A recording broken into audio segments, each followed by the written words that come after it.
wasaaradda difaacu waxaa u qorshaysan in agoontii shuhadadii ciidanka xoogga dalka Soomaaliyeed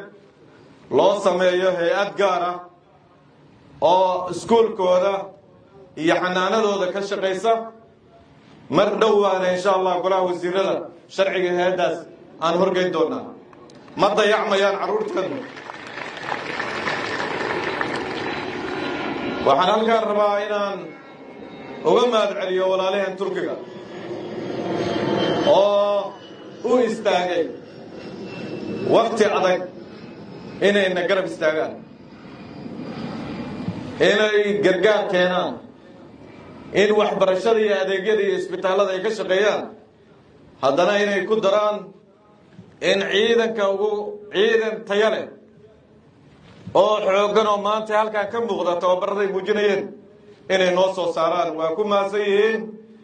ayaga iyo hoggaanka dalka Turkiga safaaradda iyo kulliyadan saraakiisha joogta waxaan rabaa inaan idinla ballamo waxa ugu bashaareeyay dadka Soomaaliyeed